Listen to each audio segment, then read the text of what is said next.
immemorial, man has always believed in some kind of a God.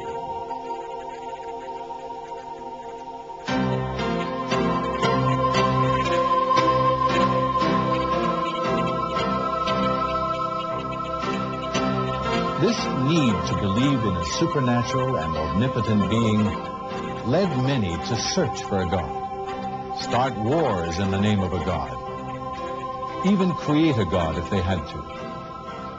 Hello, my name is Bill Buck. In this report, we are going to present to you what we call the ultimate miracle. You see, when man chose to believe in gods, most of these gods had one thing in common. It was required that they be feared, worshipped, served, and revered. Numerous religions these gods.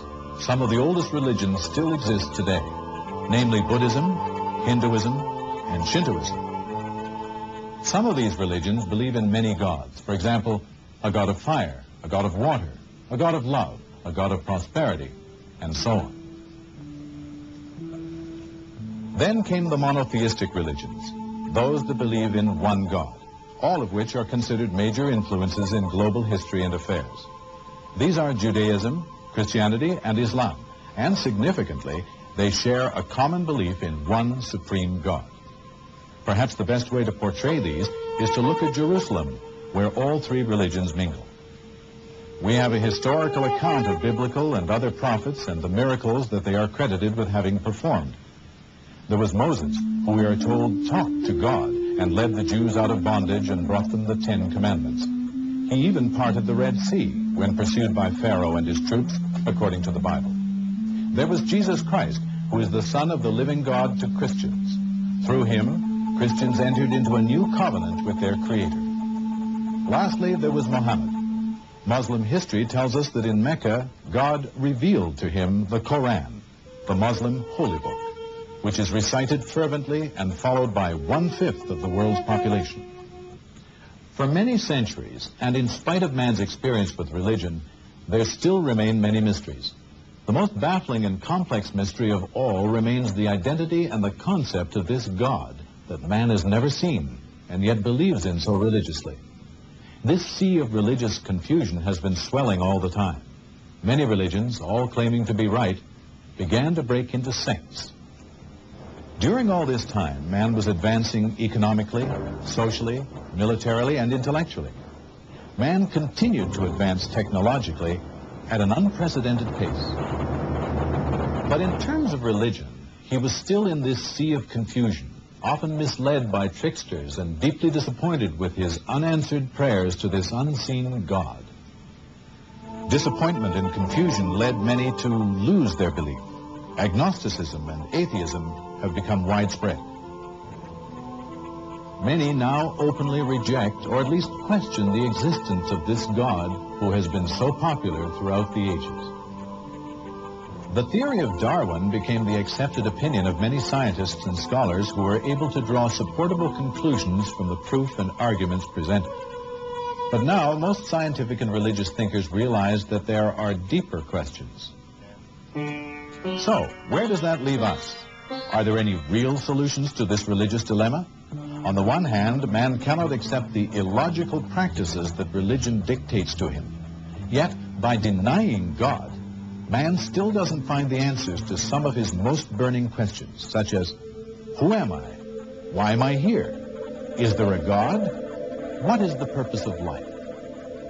Just when man's tolerance to manual labor reached a limit and the Industrial Revolution lay around the corner, now an intellectually enlightening revolution seems to be around the corner. Previous generations were converted to believe in God by means of miracles. However, modern man cannot believe in God because of these. He has watched men walk on the moon.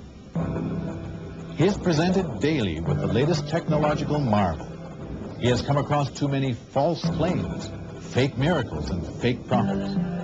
He has become very cynical, especially when it comes to ancient myths and beliefs. With some arrogance, he believes that he knows more than his forefathers, let alone those ancient reporters of fantastic events. He wonders what they would have thought of some of today's miracles. Today's man needs something substantial. He needs an ultimate miracle, All the miracles that were supposed to have converted man over the ages were limited to a particular geographical location or a time period. By definition, an ultimate miracle would be something that is perpetual, not limited to a certain century or geographical location. It would be for all of the people to see all of the time. It would be something that is physical, touchable, examinable, verifiable, and irrefutable.